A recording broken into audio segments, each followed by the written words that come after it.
Hello, episode 16 of We Are Everywhere podcast, the We Are Everywhere podcast. I always mess that up. What sounds better, We Are Everywhere podcast or the We Are Everywhere podcast? The We Are Everywhere podcast. Either way, the we is throwing me off. But episode 16 is here. We're kind of sporadic with the schedule right now. And this is one of my buddies from way back when, pre-Phish, if you will.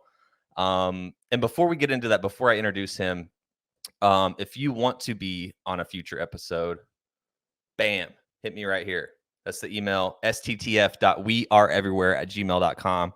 Or if you're following me on socials, Instagram, TikTok, wherever, just shoot me a DM and we'll get something scheduled. But for episode 16, one of my longest friends in the game, and we got into Phish. Well, I'll let him tell you.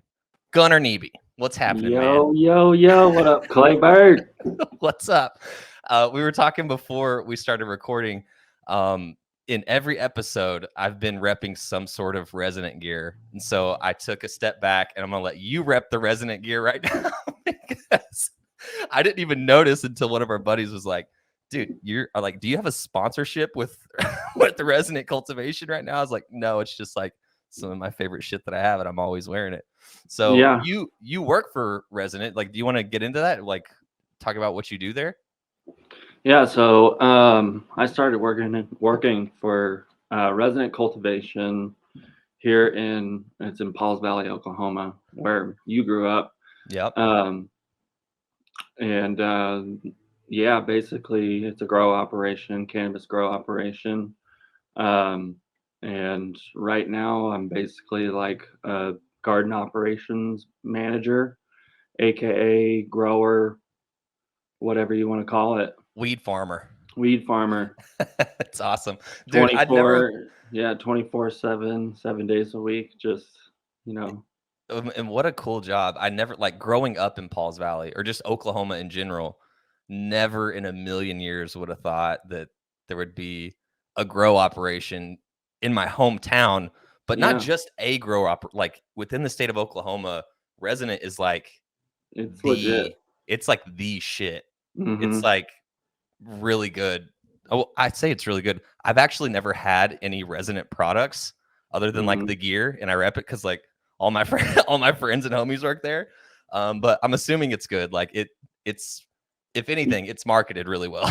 Yeah, marketed really well, but it is really quality product. I mean, top of the line. I always compare it to like craft beer.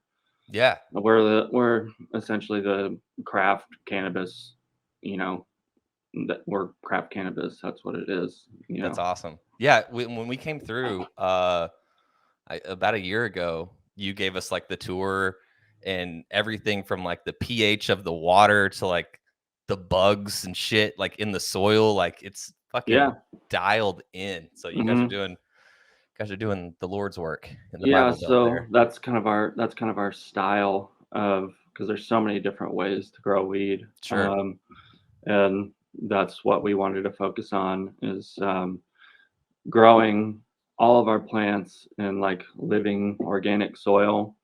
So we don't use everything that we use that goes into the soil is completely organic. And the way like our IPMs, which stands for integrated pest management, is like all like we use like beneficial insects to go out and like kill, fungus gnats or something that we don't want in our facility. But all of those things kind of have to exist together to create like the perfect ecosystem for our plants. And that's how we get such good product.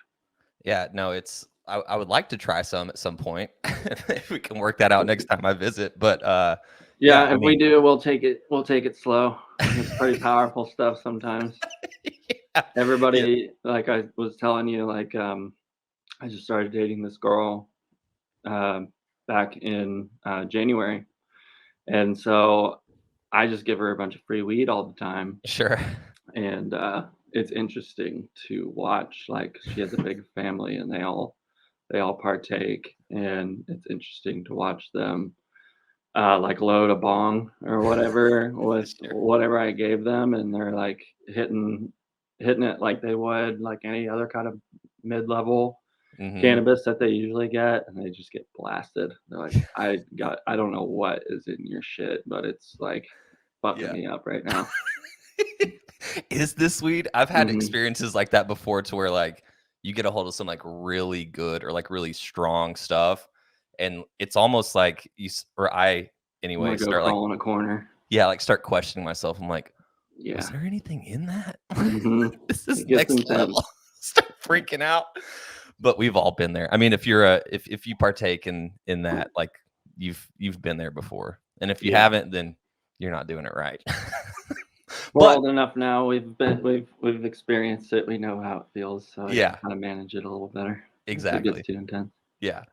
And as great as weed is, we're not here to talk about weed. This isn't Right. a weed podcast. We're here to talk about fish. Yeah. So I know I know your fish story, but for the people listening, how and when did you get into fish? What was your first experience? So my first experience, um, I have you to thank, like entirely for that. Teed that one up to give myself a pat on the back. Yeah, you are 100% responsible. Um, but like I kind of like to start before that moment because you and I met whenever we were, High uh, school.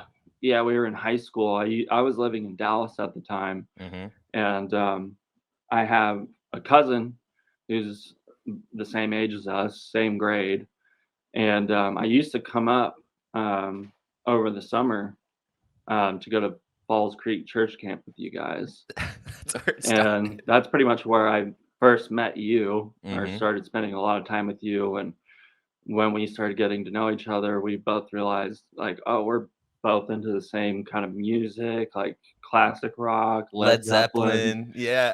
And then, it turned into like, oh, we're just gonna like borrow our because we would have like a little band, that would set up in our like dorm or cabin. Yeah, cabin. Yeah. Yeah, we'd have a little band and they would do like their worship, sessions each night. Hmm. And during the day, we would just borrow their instruments and just jam on Noodle around. guitars. Yeah, noodle around. We Yeah. both sounded great to us, but I think at the time we had only been playing for like a year or two. Knew a couple of chords in the pentatonic scale, and we were Right. rock stars, dude. Yeah, dude. It was awesome. I love those. I It's love fun. those times. Yeah. Um, but yeah, like so growing up, like I listened to like basically the music that I was exposed to was everything that my father owned, which was Hmm. all like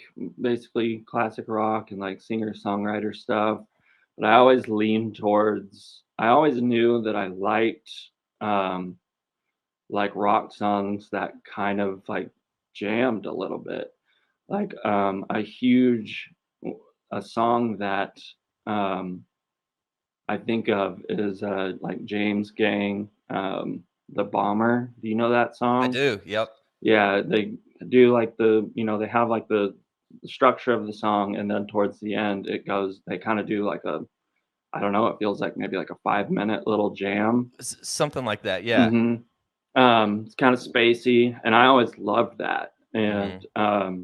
like growing up, I was always looking for some sort of band that would do that for Hmm. longer.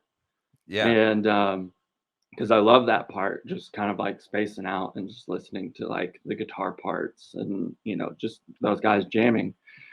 And you know, towards like the end of high school, I had never heard of Fish at all, but s- learned about the Grateful Dead because they had been around for a while, and I had heard from people or learned that they jammed. Hmm. And I tried to listen to the Dead in high school, and there was a lot of stuff that I liked about the Dead, But the jams, like whenever I would listen to like a long version of one of their songs, I don't know, maybe I was just too young to really get it, but it was like it wasn't for like it didn't click with me. Right. Um, but it wasn't like I hated the Dead or anything. It was just like this is cool, but Probably wanting more of like a rock driven hmm jam, like Allman Brothers-esque, like where you're yeah, like, this is a jam, but it's like, I needed a little bit more groove, I think. yeah, or girth. Yeah, the Dead, like would get so spacey and kind of jazzy and kind of abstract Hmm. at times. I would just it was like sort of like early days of whenever I first started listening to Phish. Like my mind wasn't able to comprehend it yet. Yeah. Um, anyways, so we really got to know each other through church camp, and then we all eventually graduated high school, and you and my cousin and Randy, y'all moved into a place in Edmund. Edmond, Oklahoma to go to UCO. Hmm. And my mom had moved up here uh, around the same time that you guys had started coming to school here. So I would travel up from Texas almost every other weekend Hmm. to see my mom, but mainly just to hang out with you guys and Kick it. party. And I remember, like, you and I still talked about music a lot and played all the time together whenever I'd come up and visit. And I Hmm. remember you started talking about, you would tell me like, dude, you should have you heard of Phish? Like you should listen to these guys. They're really, really awesome. And I was like, all right, yeah, like I'll give it a shot. Um, I didn't really know where to start at all. Right. It's Um, it's a lot, mhm, it's a lot to unpack. yeah, and I I like remember this so vividly. Like we were riding around. We were going somewhere in Oklahoma City, and we were driving. We were in Casey's truck, and Casey, like he always had like the best System. sound Yeah. system. And like I remember I was riding in like the front passenger seat, and you were like, "We gotta listen to Phish," and I was like, "All right, so if you're gonna put on Phish, like really show me something here, like, Sell and me, dude. like crank it, like let's go as loud as we can." And that first song was 46 Days from Brooklyn '03, Oh, that whole Brooklyn set. And I just remember, and it's a long 46 days, and it's really loud and it's really rocking. Like yeah. I think it's almost to me at the time it seemed like the like Trey was soloing the entire time.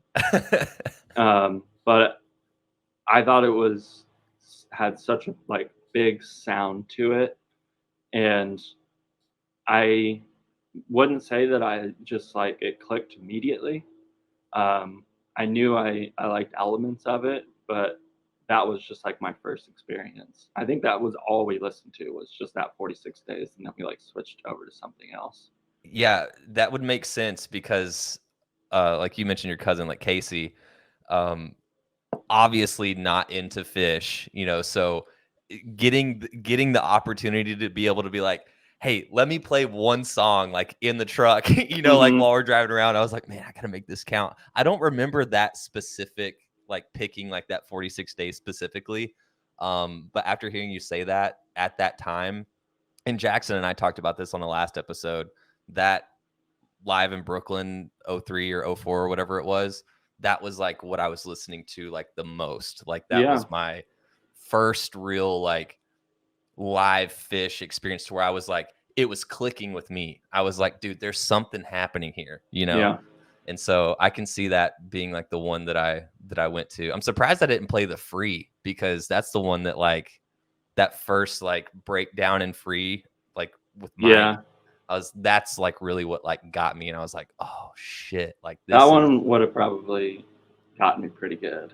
yeah. I think it was just like one of those things. I think that 46 days was you know, that disc came out like at a perfect time for all of us to kind of discover Phish.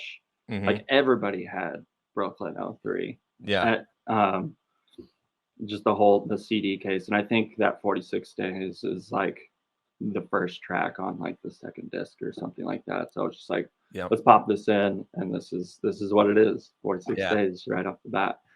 Dude, Um, I love yeah, that. I love that show. I love that set. I love that CD. I still have it around here somewhere, and it's not even fall, mine. I stole it from Jackson. falling apart now. Yeah.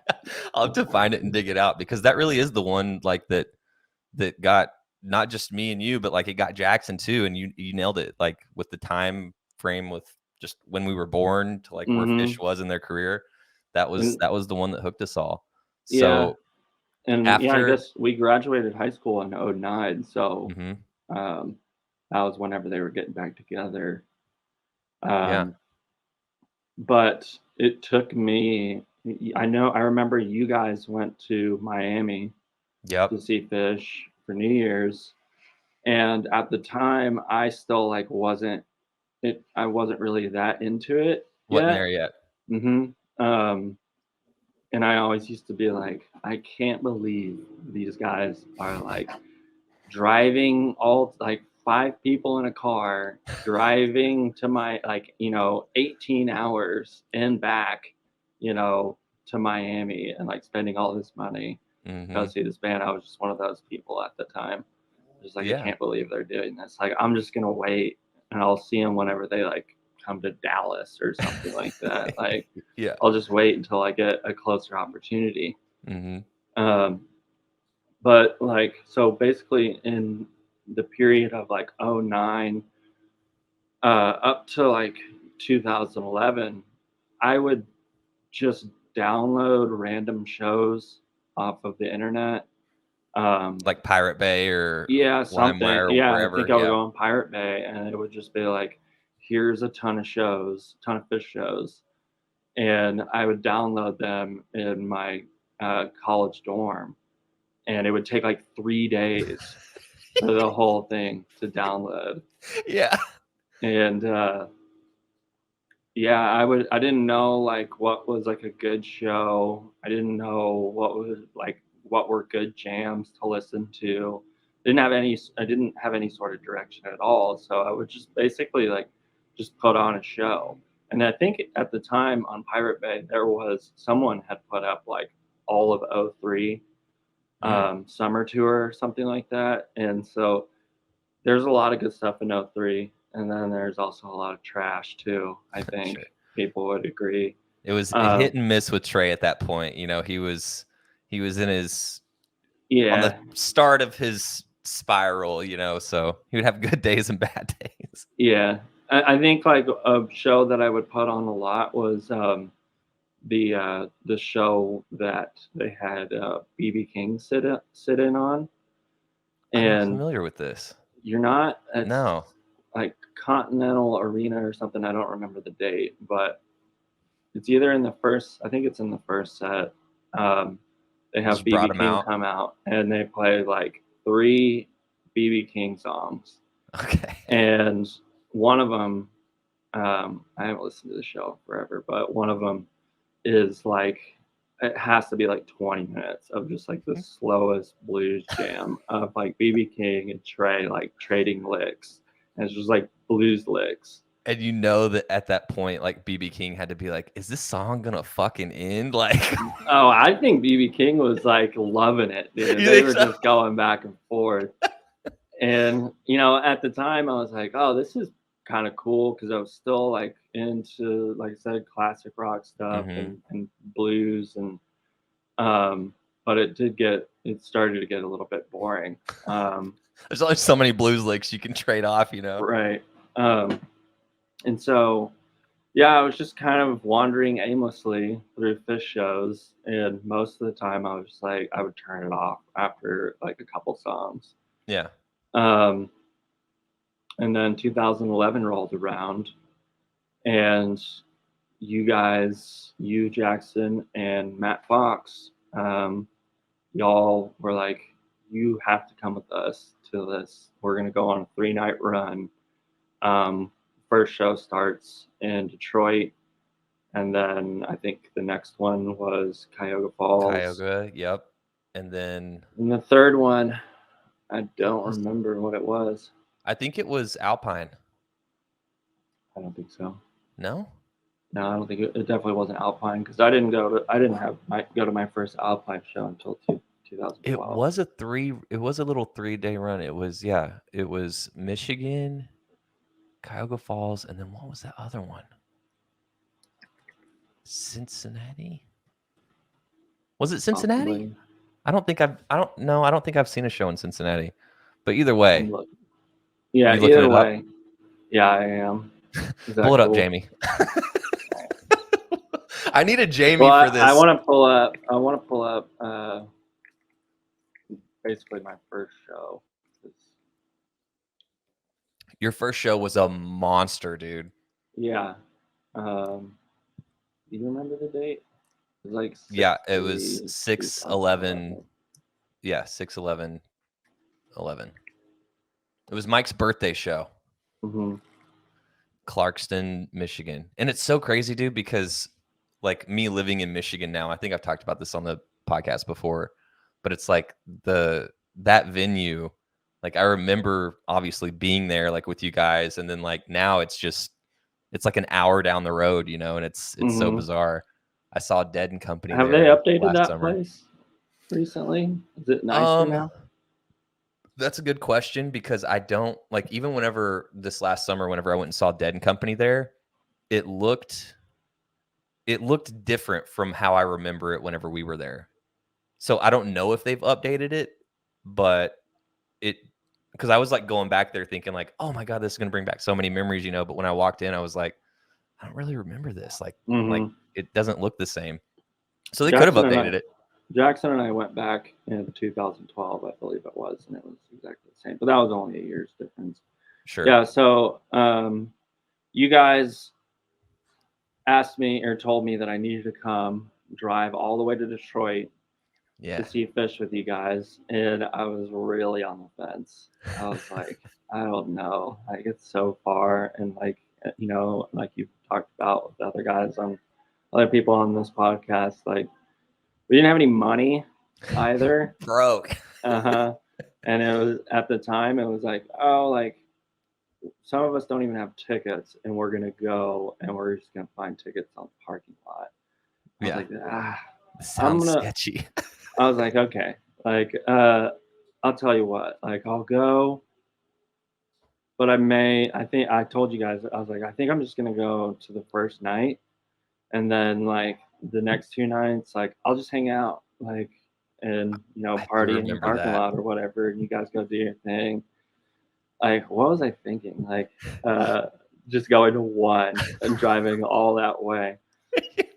But yeah, so basically that 3-night run was in Detroit, Clarkston, which was basically Detroit. Mm-hmm. And then we went to Blossom, Cuyahoga Falls, and then it was Riverbend in Cincinnati. You were right. Okay, I guess it was Cincinnati. Yeah. Sorry, I was trying to burp. Oh. And I just yanked my microphone. But yeah, so the whole I still have like trauma from driving to Detroit with you guys, because we decided that we were going to leave Edmond, Oklahoma, and drive like basically through the night to get to Detroit. And we took Jackson's car, and I barely knew Jackson, barely knew Matt at the time. And you guys, all the 3 of you guys lived together, and you guys were like brothers. Yeah. And I remember like showing up to your guys' house, must have been like around noon. Mm-hmm. And none of y'all had packed. Like nobody was ready. Like I'm pretty sure like Jackson was still asleep whenever I got to y'all's place, and I was just like, I'm ready to go. Like let's go see Phish. And you guys were like, we're not ready. Like you guys were just bickering and arguing. And like I remember, I think you and Jackson was like, Clay, like get out there and like clean the cooler because y'all had left the cooler out back in Sounds the about right. backyard after a party or something. It was just disgusting. And Jackson was like, Clay, get out there and wash the cooler out. And you're like, no, why don't you do it? And it was y'all were just going back and forth. Oh no, this is bringing back memories. I had the night before, I drunkenly had peed in the cooler. Oh And so God, that's why I don't remember that. he was like, go clean the cooler out. I forgot about that until you just mentioned it. But yeah, Well, that's why we were guess who arguing. ended up cleaning the cooler? I You did. did. Because I got so sick of hearing you guys go back and forth. I was like, fuck it. Like, I'm going to go clean the cooler because let's try to Like, get I'm this, ready. let's get this show on the road. And so I went out and cleaned it. And finally, we got the car packed up. We didn't leave Oklahoma, like y'all's place, until like 3 in the afternoon. And y'all's whole plan was like, each person is gonna drive a full tank of gas, and we're gonna do shifts. Mhm. And of course, Jackson using his vehicle, and the person he was like, "I'm driving first." So you can sleep through the night. And so yeah, fill up the tank. You know, he's got, and it was like a pretty efficient vehicle. Yeah, that's when he had that blue car, that like Pathfinder or I some. think it was actually his dad's Hyundai. Uh, Whatever, it was a Hyundai, and Yeah. it got great gas mileage, so it took forever to get through the entire gas tank. So Jackson drove first, and then I think it was Matt next. Mm-hmm. And um, is that coming through? Yeah, it's all good though. Okay. So yeah, Matt drove second, and they partied like we were all partying in the car, like from the moment we left the house. Yeah. And I can't sleep in a car for I can't shit. either. And so I was partying too, and then sorry, It's um, good. I told my mother I was going to be doing this. And so yeah, so I basically stayed up all night, and then my shift rolled around at like 6 a.m. I remember. And I was like, at the moment I got behind the wheel, I was just like, this is a bad idea. Nodding. Like I am already done. Yep. And I'm like, I could, at that point, I probably could have fallen asleep in a car. Right. But I'm like, all right, I'm gonna do this. Like I'm gonna try to do this whole tank. And we haven't even made it to Chicago yet. So I start driving at 6. I'm like pounding coffee. And we hit Chicago downtown traffic at like, it's a Friday. Mm-hmm. We hit Chicago downtown traffic at like 8 a.m. rush hour, and I can barely keep my eyes open. I'm swerving all over the road. I am dying. And Matt is like the like the whole night, or you know, earlier on in the evening or whatever, Matt had like drank, I guess he had started drinking a margarita, like a huge margarita, after his driving shift. And he Mm-hmm. drank the whole thing out of like a Nalgene, like a warm margarita out of a Nalgene. And so we're driving through Chicago rush hour traffic, and he's like, I don't feel good. And he starts puking out the window in rush hour Chicago traffic. And, you know, you guys are just laughing your asses off. People are on their way to work. Miserable. Yeah, people are on their way to work just watching like this hippie dude just Degenerates. like puking. Yeah. So we get through Chicago, and I think like we get another few hours down the road. You're in the passenger seat. Yep. And like I still have like I Half think a a tank. little over, yeah, like a little over a quarter of a tank, and I've been driving for like 6 hours. Mm-hmm. And I eventually, like, it got to the point where I was just like, dude, I cannot drive anymore. I kind of touched you. You were fast asleep, and I was like, Clay, like, you have to drive, dude. Like, I if I drive anymore, like We're gonna die. something bad is gonna Yeah. happen because I am falling asleep at the wheel. And then And I took us home. yeah, you were kind of like, oh, you sure, man? Like, I'm just trying to. You just kept trying to like go back to sleep. I was like, dude, no, you have to. Like, I'm dying. And so finally, we pulled over, and yeah, you drove the rest of the way to Detroit, thankfully. Yeah. Um, Stop and get a McMuffin. Good to mhm. go. And I Bring think us at home. that point, I still, once I stopped driving, like the sun was coming up, and um, like I couldn't really go to like, I couldn't really fall asleep. We arrived to our hotel in Detroit, and it's like as soon as we get there, it's like party time Yeah. already. And there's Phish fans walking around the hotel, and you guys are like running up to other Phish fans and like, partaking in whatever they got going on. Yep. And I'm just kind of like going with the flow of whatever, just kind of following you guys around. And the whole time I'm just like worried. I'm like, how am I going to enjoy this show Yeah. whenever I've been up for 24 hours? Mm-hmm. Um, so we get around, we eventually head over to the lot at the DTE center, and we get out of the car. Matt loves to tell this story because, like, we get out and, it's just everybody's tailgating and partying. And I kind of was just like, this is pretty cool. Like, there's tons of people hanging out, drinking beers. They're all listening to the same, they all are blasting music that's like Mm-hmm. stuff that I like.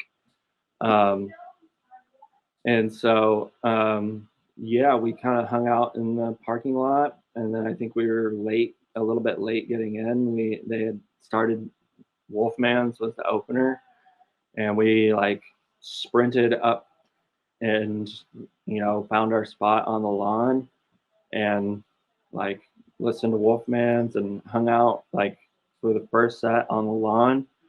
And I just remember the entire time, just like being like I could not stop, like just like people watching. Like there was, they have like the little moat that separates the lawn from Yeah, where the people like pavilion. walk. Yep. Yeah, I remember just watching people just like dancing or down the entire length of that moat and just like Mm-hmm. watching.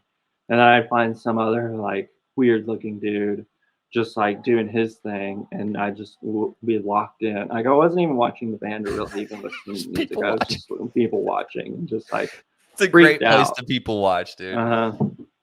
And so yeah, the first set ends like, I enjoyed it quite a bit. Um, Nothing had really clicked yet. And then during the set break, you guys were like, we're gonna step down. And so y'all explained to me the whole stubbing down process. I was super nervous to do that.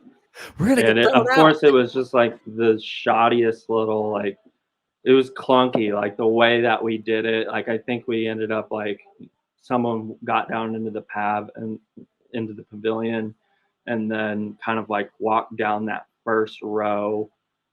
first row in the pav, and like kind of slid me the ticket, and then I went down. And we found some seats. I'm sure we pissed some people off, and they were like, "These are our seats," and we're just like all young shitheads. We're just like, "Oh yeah, Oh yeah. sorry about you. We have Yeah. to find a new spot." Um, And Jerks. so, yeah, the second set started up, and it was the Down with Disease. They sang, or they everybody sang "Happy Birthday" to Mike, and then Mm-hmm. they started Down with Disease, and yeah, that was kind of like the very beginning of me experiencing like a second set, like big jam, um, and at the time, Six songs, second set too. Like that's yeah. Um, to get and hooked. That's a good spot to do it. well, what really, so that disease um, was amazing, but it still was just like a big, massive music to me. Mm-hmm. Um, what really got me was they went into Fluffhead after that disease, and Fluffhead, has all the different separate parts to it, and there's grooves The within that song. composition. Yep. And I really liked that. And what like really just like shook me to my core was the end of Clubheads, when they do like the big, uh, climactic, Yeah. ending. Clubhead and all the lights go white, and everybody. I just remember just everybody. I didn't know that part existed yet. Yeah. So everybody, Screaming. raises their hands. Yeah, and everybody's just like loving life in that moment. And I just That's when it. stood there. Yeah, that's where it clicked with me in terms of like the fan element and like the family element of Mhm. like all of us being like connected together with this band Yep. and with the band. Yeah, that moment was huge for me. It's epic. Yeah, and Hmm. what a like and it's funny because, like, with a lot of people that I talk to, they have that moment before they go to their first show to where it, like, clicks with them, and they're like, "Oh my god, like, this Hmm. is it. Like, I'm in love with this band. Like, I gotta go see a show," and then they're, like, hooked for life. Yeah, And it's interesting that that happened for you, like, in real time at your first show. yeah, That's pretty unique. yeah. I always like to say like me getting into Fish wasn't like just like a one moment type of deal. It was like kind of a little bit of a process of, Mhm. like I said, the flop had kind of introduced me to like the fan aspect of it. And then, so we did that run, came back. I was super psyched on Fish. Still was like a little bit lost on like what shows to listen to, but I was like, I'm gonna listen to more of this band, and like For basically sure. starting to do like real research and really listening. So after that run, I really started listening a lot more. Um, and I listened to the run that we went on and my first show a lot, and kind of reliving that Down with That moment. Disease Fluffhead moment. And just like every time I listen to it, I get chills. Yeah. I knew I liked it a lot. Um, and I think it was a couple weeks later, I was really starting to get obsessed. And I found out or heard that Fish was playing a festival. And I heard that Jackson was going, and I didn't have any plans to go any more Fish shows that summer after that 3-night run. But after that run, like I said, I had just been listening so much, and I think it was like the day before Watkins Glen Super Bowl. Mhm. I was driving around Oklahoma with my mom, and I was like, "Man, I like really want to go to this. Like, I wish I could have gone." And my mom was like, "Well, why don't you just go?" And like I said, it was the day before, and at the time, I had flight privileges because my mom Yeah. was a flight attendant, and so I was like, "All right, cool. Like, let me see what I can do." And Jackson was like he was already in New York. Was it Um, just him? Did he go yeah, solo? he was going solo, but he was meeting up with people that he knew from the internet or Right. whatever. Um, and so I reached out to him and I was like, "Yo, man, like I'm really trying to get out there to go to this festival. I don't know anybody except for you. Like, is there someone you know that could help me get there if I fly out there?" And he was like, "Yeah, for sure." Like, and got on the phone and he got back to me and he told me, "I found this girl named Mandy. Shout out to Mandy. She can pick you up in Rochester, which was where I was flying in, and she is going to drive you another hour to this other town, and she's going to link you up with this dude, Dave." Um, and that's what happened. Like, yeah, she picked me up, and um, I met Dave. You had him on the podcast. I met Yep. Dave in a Walmart, Yeah, and he I'm like, told that story. Yeah. And, I was 19, at the time, and it was just like Dave always makes that story about how like we were like the beer. a ways down. Yeah, the beer thing is a huge thing for him. Like I've been owing that guy beers like since then because we both lived together in Austin for a while, or we go to see shows together in Austin, and every single time I would just be like, "Here's another beer for you." Like, am I for embarrassing you at Walmart at 8 a.m. Yeah. But I remember like in the Walmart, like we weren't like a ways down the road when I was like, "Yo, I'm from Austin too." Uh, I think like it was established at the Walmart, but Dave likes to tell that. I think his story's better, so I'll let him keep it. But yeah, so we buy supplies. You know, he's asking me what I want, and Jackson, of course, like told me to bring a bunch of beer. So I'm like, here's 3 boxes of 30 racks, like, and yeah, I didn't think about their laws up there. So yeah, we went through that whole ordeal of them being like, "Where's your ID?" And I was like, "I don't know." Me? Yeah. And Dave's like, "I don't even know this guy." Yeah, what are you talking about? It was hilarious. But yeah, so hop in the car with Dave. I don't really know him that well. We're just kind of making small chit chat, and we get close to the festival grounds. And when we get there, it's like maybe 5 or 6 o'clock at night in the afternoon. And there's a huge, Dave has, he got like a tent, like a special tent to himself. One of those like and Marriott style tents. It's like got 5 bedrooms and shit. Well, it was just like basically like just like a canvas tent with like a cot.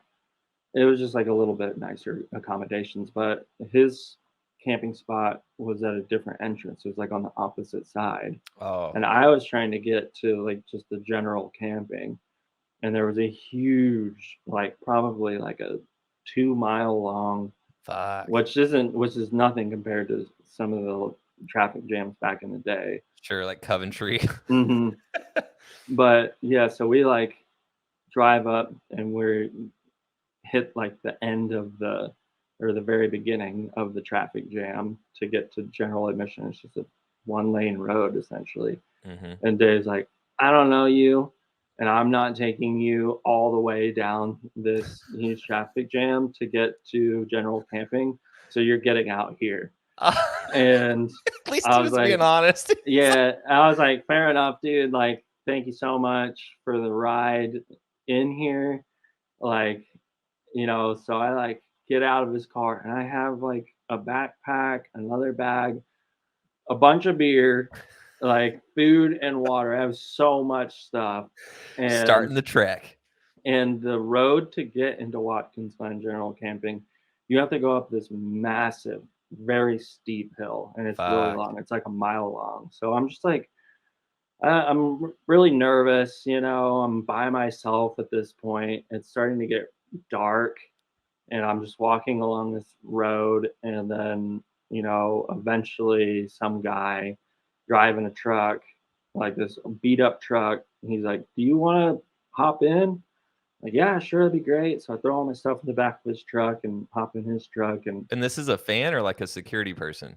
This is a fan. Gotcha. But I get to talking to this guy, and I'm looking at him, I'm like, this dude does not look like he doesn't look like a Phish fan. He's like wearing like Wranglers, and he kind of looks like a cowboy or like a ranch hand or something like that. And like, sure, he's driving his beat up like work truck. And I'm like, "So like, how many times have you seen Phish?" And he's like, "This is my first time." He's like, "I just heard about this festival on the local radio, and I figured I'd go camp out, you know, and hang out with the hippies and see this band for 3 days." So I was just like, "Okay, right on, dude." Like, this is like my 3rd or 4th show going to see the festival. So he takes me all the way in, and then I finally meet up with Jackson. And I thought that story was gonna go south for a second. I was like, no, he's a really nice dude. He's cool. Okay. But yeah, I finally get in, it's like 9 or 10 o'clock at night, the night before the shows are starting. And I find Jackson. Basically, that weekend was another like monumental moment in my Oh fish my God. history. Yeah. Just being out there and not having to worry about driving anywhere, just Getting home or, camping out with like all like-minded people. Everybody is there to see one band. hmm Um, and yeah, it's just like you go out there to those festivals and you have no worries for 3 days except yeah. hanging out and having a great time. Waking Um, up sweaty in your tent. That's the yeah, that's the biggest problem. yeah, that's the only problem. Yeah. Finding a clean porta potty. Um, Speaking of porta potties, do you remember that porta potty last year at Dick's? The one that like was oh yeah, dude. The one we waited in line for and it was just overflowing. covered It's wall to like wall. everything. Yeah, I it was almost gnarly. threw up, dude. So bad. Dude, yeah, I was so jealous. Like I still to this day, I've never been to a Phish festival. The Yeah. closest that I've gotten is like the 3-day camping, like at Dick's, Hmm. but it's not a festival. Yeah, So I yeah, know. After that festival, I know that every single time I was always blowing you up. Like, dude, you gotta go with gotta us. go. You gotta go. And you're like, I know. I can't. Like, I don't have enough money, or I gotta Yeah, work, or something like that. it was always money, man, because I was like, in my head, I was like, okay, I can either pay, you know, $300-$400 for a plane ticket, go out there and see 3 shows for the summer, or, I can like try Drive. and hit like a tour and like split gas with people and stuff. And like I was trying to see Yeah, the most shows that I could for as little money as I could. So, and I still yeah. haven't Like seen I one to this said, day. I was fortunate to have the Yeah. flight privileges. And also, I like before I went, I like convinced my mom to give her credit card to me. Oh, nice. I was like, hey, just in case, like Yeah, I don't want to, I could run into some issues. emergency Yeah. situation or whatever. You're like beer, food. Yeah, I mean, I essentially like I got back and like a month later, she got like her statement and she was like, you spent like six 12. hundred dollars like at ATMs at the Yeah. festival, like. Like, what is this? Mm-hmm. It was an And so emergency. I was super yeah, thirsty. it was an emergency. I needed $100 fast. Yeah. Um, yeah, so that whole weekend was amazing. I remember like one moment that stood out for me was I played Quinn the Eskimo. Oh, yeah. Um, I I had known about the song, but I didn't know Fish played it, and that Mhm. was just like one of those little things that I was like, "Oh, this is awesome!" Like Like, you hear Bob I love Dylan it. play it Hmm. growing up and shit, yeah. Um, I remember the but first time I heard a live cover, like, at a show and hearing "While My Guitar Gently Weeps," and I mhm, was like, "Oh, shit," and I was, like, still, like, new to the game, and, like, didn't know that they had, like, done that shit before and, like, did the whole Beatles album on 94, but mhm. I was like they started playing that, and I was, like, freaking out. I was like, "Dude, they're playing a Beatles song, like, they're covering the beat," and everybody's like, Yeah, "Yeah, they've been dude." playing this for a while. Yeah, but I'm, like, filming the whole thing on, like, my iPhone 3, Yeah, you're like, "This is a huge bust out. Why isn't anybody else freaking out?" Yeah. Which by the way, I don't know if you remember, we got like a really good Wow My Guitar Gently Weeps at Deer Creek 2012. I think we Dude, both came together and we were like, that was sick. that I might don't have know if been you the one remember that that. I'm talking about. Possibly. Possibly. Yeah, I don't Yeah. know. 2012, I was that's kinda like whenever I was, like, in the thick of it, so I think I would have known by that time, but who knows? Hmm. That everything starts running together. Um, Um, but yeah, like that festival, like I said, was monumental. It was still like 3.0 Fish, and I dug it a lot. But like another clicking moment was when it was like late night after a show, like the Saturday night or something like that. Um, Jackson and I are just hanging out, still partying, and we're hanging out in his car, and he was like, "I have something for you that you need to listen to by Phish," and he put on the Denver '97 Tweezer, and that was like a big moment whenever I heard that jam and just like how patient they were and just like Mm-hmm. the funk groove and just like like I said, just patient, and that moment was huge for me. That was where I was like, okay, I'm done with 3.0. Now I'm listening to everything. And I started just doing so much research. Yeah. That was where I became completely obsessed. Obsessed. Hmm. Dude. And that whole like, dude, it's like the question like people ask, if you had a time machine, where would you go?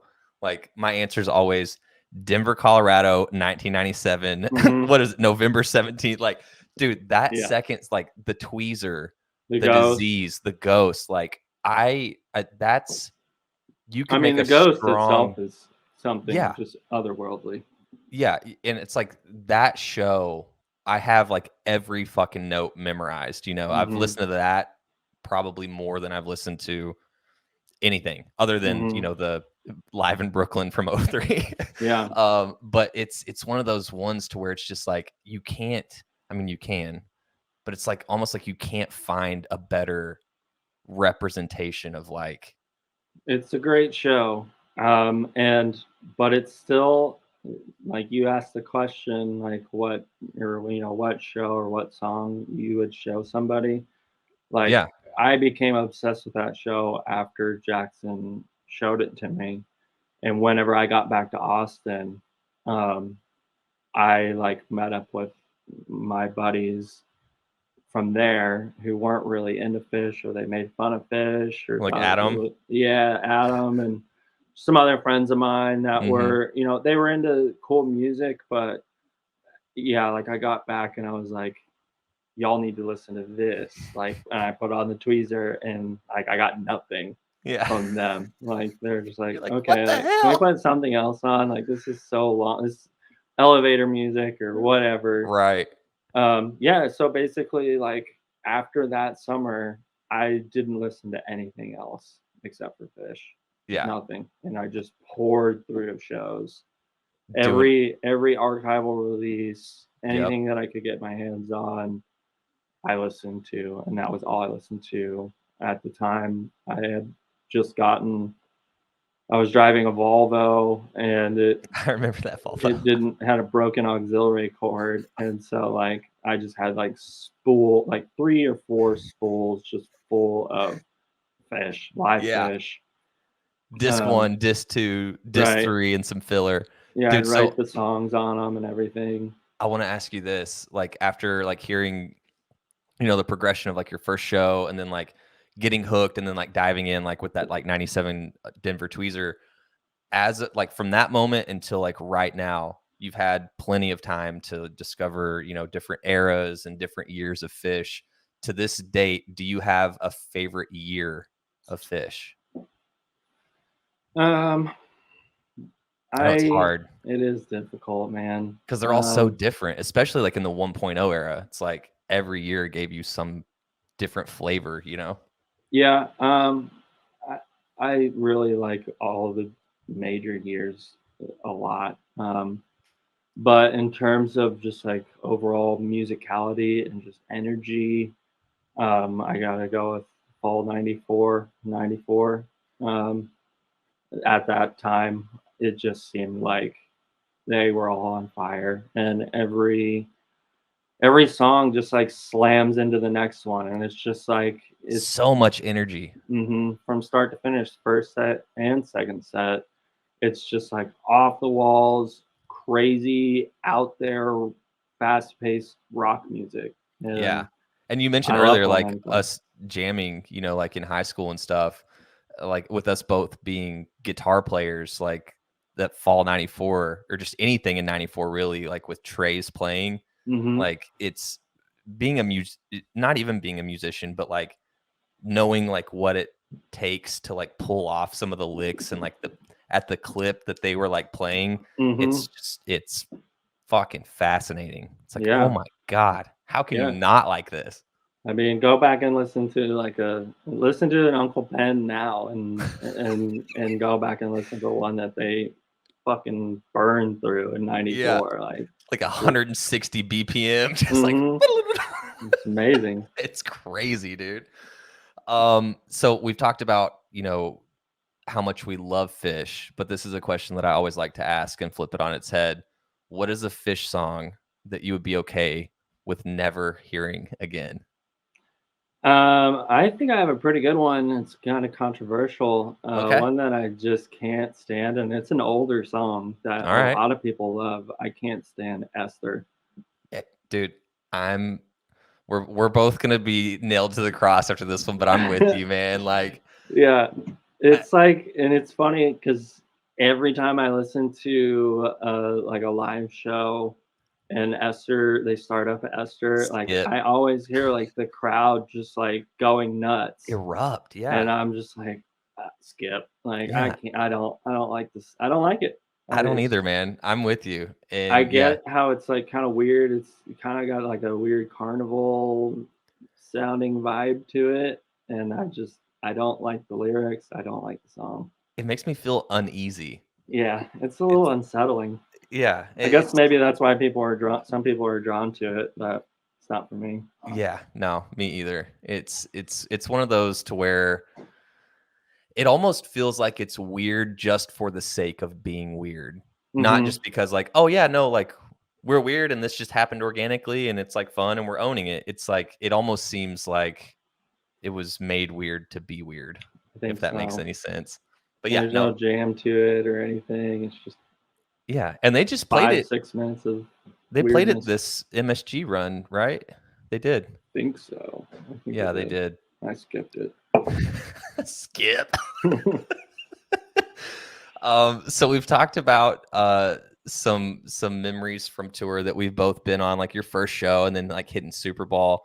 One of the ones before you start sharing some other memories, I want to ask if you remember this.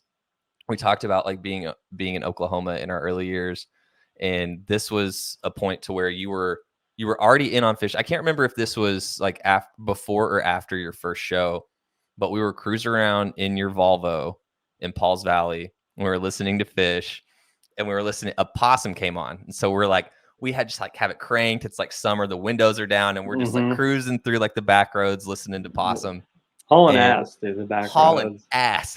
Hmm. And something happened that would never happen in a million years. We fucking hit a We hit a possum possum while listening to while listening to possum. and like immediately I was like, oh shit, like we felt bad. Then it clicked in. I was like, holy shit, we're listening to possum. And then I was like, yeah, fuck that possum. Your end was the Yeah. road, bitch. Yeah, Do you that remember was that? That's yeah, crazy. I do. It was you couldn't. I don't think that's ever happened to anybody No, except for that us. was a once in a lifetime thing, as silly as it is. Hmm. What are Sorry, some possum. yeah, sorry, dude. RIP. What are some other are there any other like fun or crazy like stories or memories from tour that you're willing to share? Me involved or me not involved? Um, I remember you sharing with me this last year at Dick's the story about, and I can't remember if you were going to see Phish when this happened or if you were just like going on a trip, but you like it was when your leg was broken and you got hung up at JFK. That's a Was that good story. was that on a Holy Phish trip? crap! Yeah, I was on a fish trip. Dude, yeah, tell that. That's a good one. Because this question was like the one that I have really been thinking about. Struggling with like what can Because I share? yeah, which one's good enough? Like, I mean, there's all sorts of great moments, like dicks roll down the hill and all that stuff, like, or the two stuffed animals like fighting each other. But those are just like small moments. Right. But this one It's pretty is epic. crazy. It is epic. So yeah, this was 2017. They were doing the Baker's Dozen run. Okay, I couldn't remember where it was. Hmm. Um, our little crew, whatever that I usually go with, Jackson, Pete, Toller, Hunter. Mhm. Um, we decided that we were going to go to the last weekend of, or the last 3 nights of Baker's Dozen. And like maybe a month before, I broke my ankle floating a river down in Austin. And at the time, whenever I broke my ankle, I was like, I don't think I'm going to be able to go, guys. Like, super bummed. They eventually talked me into it. I had tickets already locked down. And You had the tickets before you broke your ankle? yeah, I had the tickets before I broke my ankle. And I probably had flight or tickets for flights as well. And at the time, I was dating this girl, Hannah, who neither one of us had been to New York City. And so she wanted to go and like go to like Broadway shows and stuff like that. And I was like, okay, well, I'm going to go see Phish. We can go, how about we go like a couple days before, and you and I can do our own thing. And then my buddies will get into town, and then I'll split off. She had like a friend in New York City. Yeah. And so we'll split off. You do your thing, and then I'm going to do my Phish thing. And I also was like, if you want to come to the show, like, I'll get your ticket. But she wasn't really that into him, which is fine, because then I just got to be with the boys. And so, yeah, we fly out of Austin. I managed to get one of those knee scooter things. I had already had surgery. So, and they put a bunch of hardware in my ankle. And so I'm wearing a cast. Going through the Austin airport. I go through the x-ray machine, and of course it beeps. And they kind of pull me off to the side, and they're like, we have to do like a more extensive check on you, because the x-ray machine doesn't tell us what's in the cast. You're like, dude, it's some bolts holding my fucking ankle together.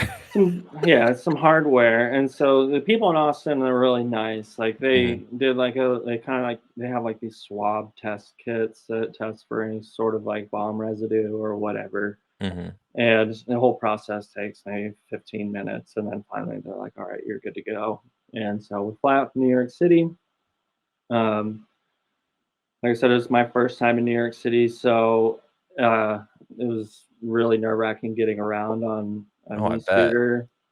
Also really nice, because we went to some museums and I was able to ride around on that thing in museums. But we go to the MSG show. We go to the shows. I got some special treatment because I couldn't get to my original seat. So you get to hang out in the handicap?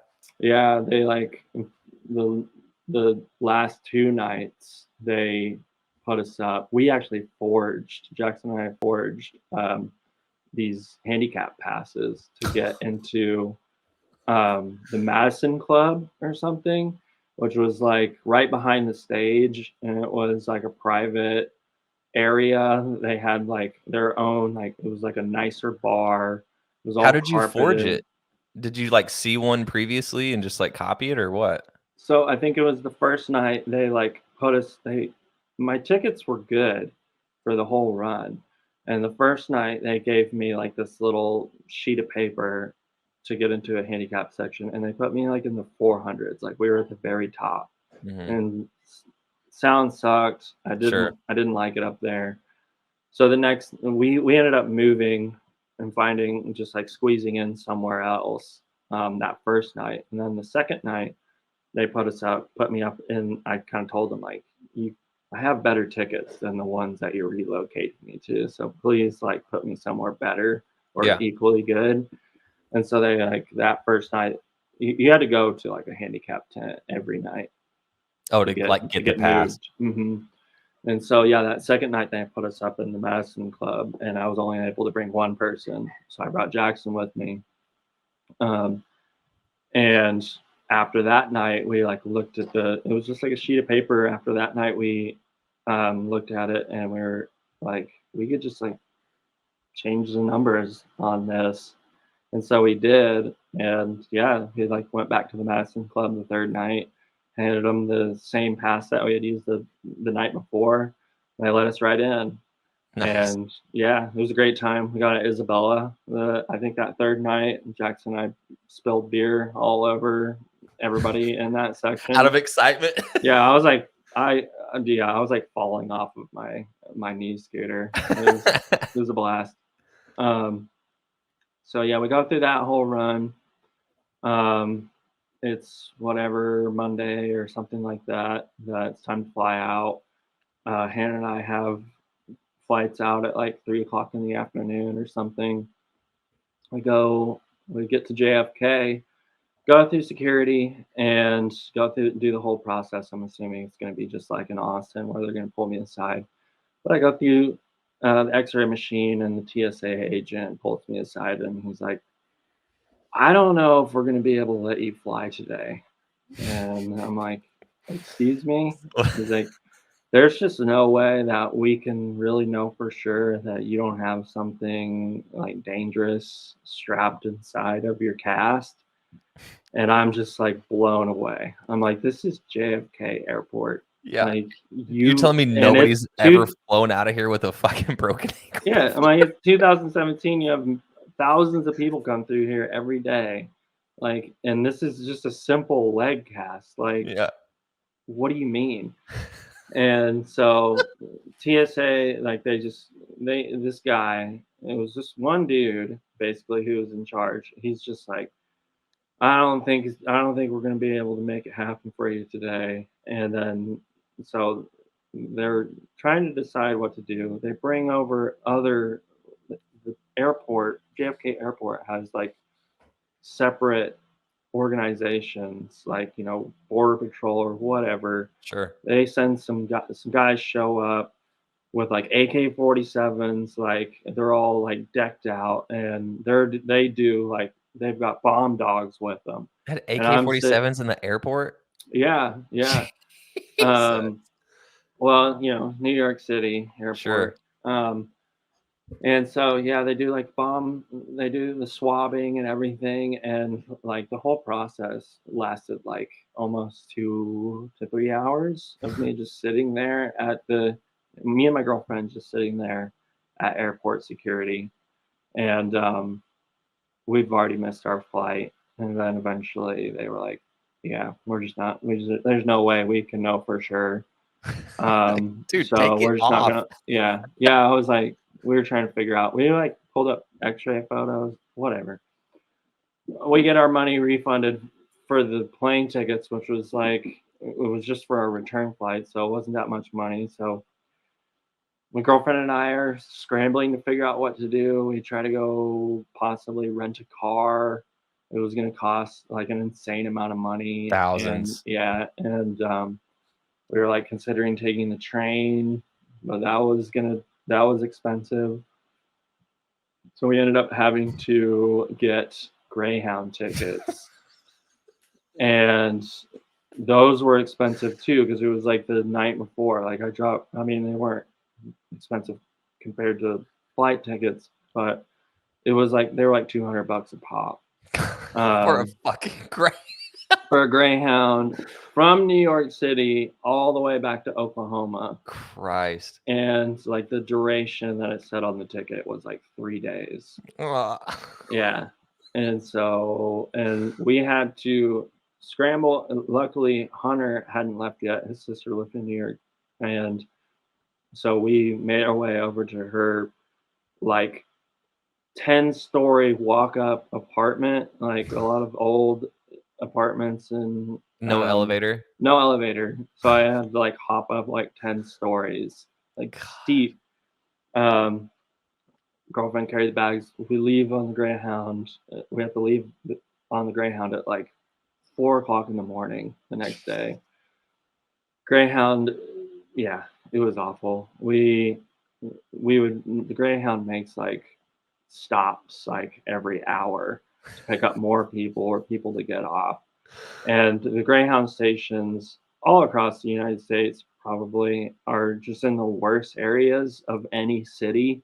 Yeah. There's nowhere to eat, and every time they'd be like, "All right, we're gonna change over buses. Like, we've got like an hour to meander around and find something to eat, and like we get off the bus and we're just like, Middle of nowhere. there's nothing here. Like, so we survived off of.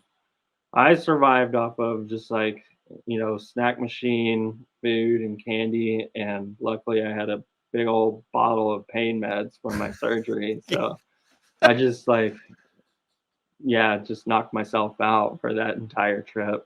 And it's just funny. Just the closer we got, the further south we got, the more hectic the Greyhound would get. Like there was like a fight on the Greyhound, like, and like we had to pull over at one point at like 3 o'clock in the morning to like kick this dude off of our bus and like put him on another bus. And yeah, it was an awful, awful way to end that glorious Baker's Run trip.